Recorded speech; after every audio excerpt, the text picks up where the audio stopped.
Thank you. So I'm wondering if you're actually in my ear monitors, but I don't think you are, so I'll undo them. What I would like to say is that this speech thing that I'm supposed to give now has been following me down till the sound of its voice will haunt me for the last 2 weeks. It's not hard for me to go and play for you, but it's very hard for me to try to tell you how I thank you for this being the first girl in the Rock and Roll Hall of Fame twice.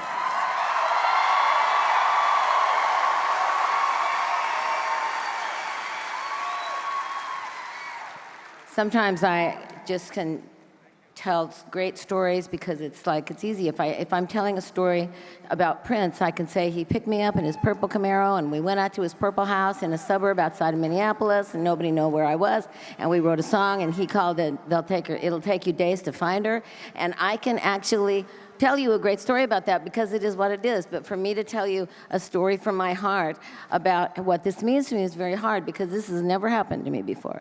And I'm hoping that since it's never happened to me, and now only once, 22 men in for 0 women, and now 1 woman, that what I am doing is opening up the door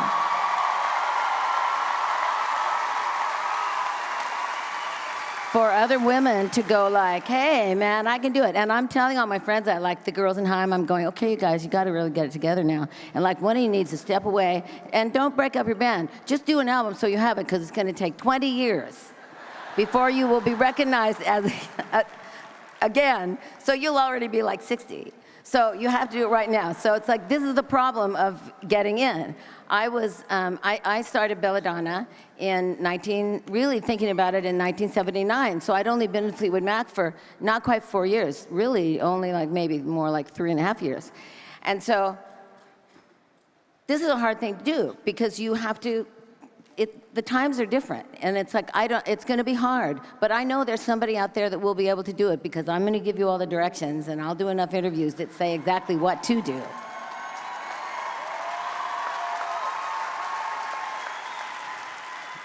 And I want to tell you that everybody in my life gave me ideas of what I could say to you. Like, this is from, and I have to just say this because I don't have my glasses on, I can't even read it, but I've read it so many times in the middle of the night, crying, going like, I don't have a shit idea what I'm gonna say up there. And this morning at 4:30, my assistant came in and I'm laying there and my little Chinese crested is like she lays right on my stomach and she's looking at me like, it's so late. And I said, and she goes, like, are you done? And I'm going, no, I can't do it, I have to go to bed. I don't know what I'm gonna say, I'm just gonna have to go out there and go like, you know what, 6 minutes is not very long. So let me move right on, and 6 minutes for me, I majored in speech communication at San Jose State and psychology. 5 years. 5. And the second I called my mom and said, I have to quit because me and Lindsay have to move to LA because the music is in San Francisco, but the record deals are in LA and we have to go tomorrow. And my mom said, okay, that's fine, but we will be withdrawing all financial support as of this minute. And I said, flat out, I know, Mom. I know, and I'm up to the challenge. 3 waitress jobs, 2 cleaning lady jobs. It was cool. Lindsay worked on the music, I worked on food and dirty houses.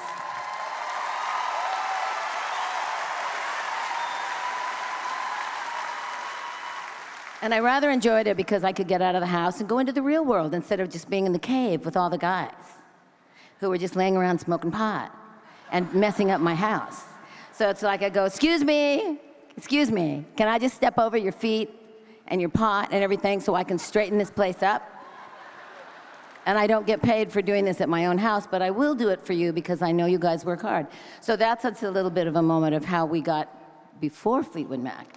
Okay, so I do want to tell you that this solo album thing, I started thinking about this, and I only know this because my friend Paul Fishkin in 1976, who then became my boyfriend after we went to this convention at the Acapulco Princess, which I like to call the Tequila Convention, because the first night, everybody had the little necklaces. One of you here may have been there. The little necklaces around your neck, and they come and they fill it with tequila, and who's gonna waste tequila? So it's like, So everybody was so drunk that nobody surfaced for 3 solid days, and then it was over. So everybody just went to the airport and left. But not me. I stayed because I'm going like, I'm already down here. Somebody else paid for it, so I'm going to enjoy this vacation. So Paul and me, I said to him, after playing Rumors, which was not even finished, but still really cool, the night before, I didn't ever hear it because I passed out as soon as I pushed play. But some people must have heard it because they spoke about it later. So I said, no, it's new songs. It's other songs. It's, more demos. And he goes like, okay. So we go on the beach, and I play him probably 15 or 20 songs, and he goes, wow, that's a lot of songs. Okay. And he's a record man, right? So we go back to LA and New York. We start going out. And I find out, because Paul tells me, that a year later when I said to him, do you think there's any way that I could do a discreet solo album that would not break up Fleetwood Mac? And I'm going like, it's a secret. And he's like, I think so. I think if you're kind and loving and you tell them that you will always put them first and they will always be at the top of your priority list, they will understand and they will say, go do what you want to do and have fun. We'll see you in a year and a half. So that's what we eventually did. And yes, my amazing band is still together and very strong today.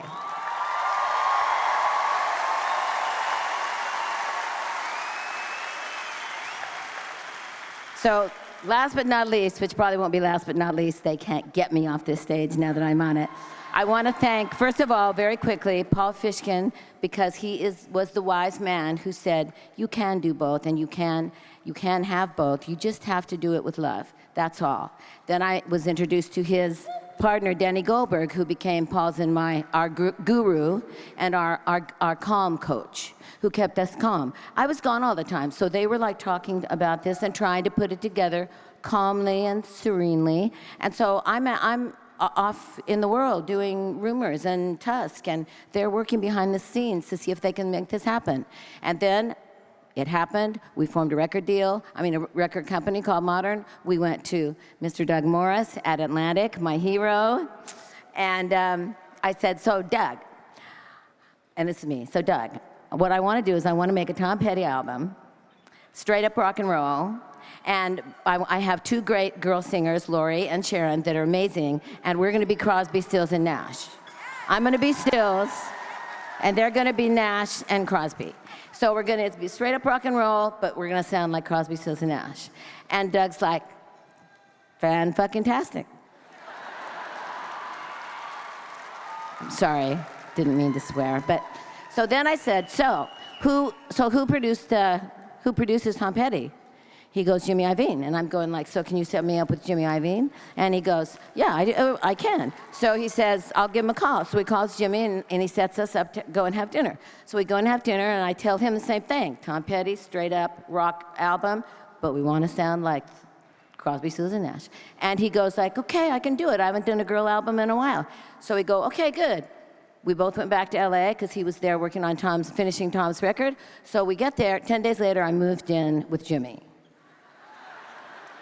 It's just how it was. So I moved in with Jimmy. I learned to make tiny pizzas, and waited for him to finish the album, Tom's album. Meanwhile, me and Lori and Sharon are practicing all our 3-part harmonies, which Jimmy and nobody else really wanted to hear. So we were going to be damned if we weren't going to be on that album being Crosby, Stills, and Nash. So we got so good during that next 6 weeks that when he was done and we started Belladonna, we were ready. So we walked in and we made an album in 3 months, which is unheard of, especially in those days. We were focused, we were together, we were organized, and we made a great album. And then Jimmy came to me and said, we have a problem, Stevie. We made a great album, but you don't have a single. And I'm like, seriously? We don't have a single? And you didn't tell me until now? And he goes, well, I thought it would work out. I thought one would come to my head, and it didn't. And so, but I have a plan. Tom Petty says, you can have Stop Dragging My Heart Around. It's already recorded. He'll sing it with you, and problem solved. And I finally got to meet Tom Petty.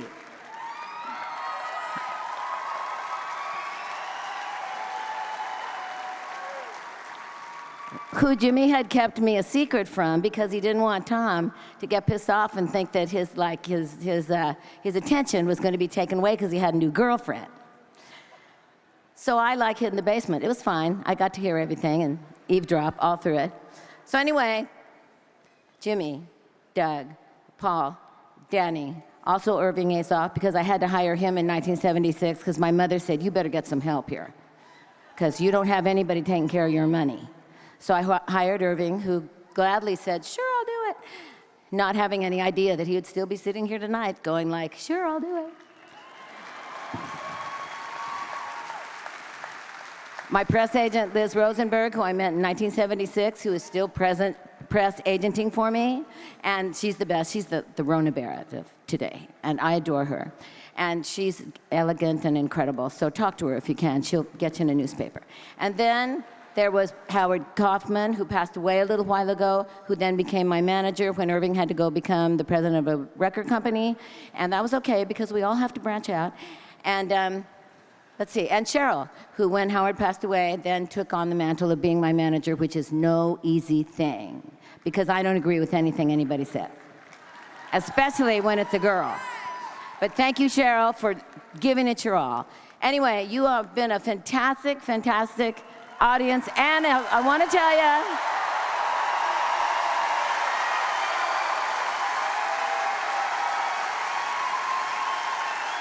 if you ever need a keynote speaker, somebody to talk to, someone to talk to a group of people, I am your girl.